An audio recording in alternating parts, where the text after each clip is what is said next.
తింటారు. ఎవరంటే ice cream, టమాటా, onion, మిర్చి. అవి ఒకరోజు పాడుకోదాం అనుకుంటే అప్పుడు ఎండ బాగా కొడుతుంది. ఎండ బాగా కొట్టే వరకు ఐస్ క్రీమ్ మొత్తం చనిపోతుంది. ఇంటి మిగిలిన ఫ్రెండ్స్ బాగా ఏడ్చి పోతుంటాయి. ఒక తాత సైకిల్లో కూకుంటూ వచ్చి టమాటో మీద నుంచి పోతాడు. ఆనియన్, మిర్చి బాగా ఏడుస్తాయి. అలా వస్తుంది తిరిగి తాగుదామని పోతాయి. ఇలాంటి వేడి వేడి బజ్జీలు వేస్తూ ఉంటుంది.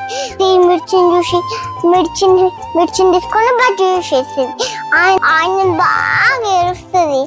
ఏడ్చేటప్పుడు దేవుడు ప్రత్యక్షమవుతున్నారు.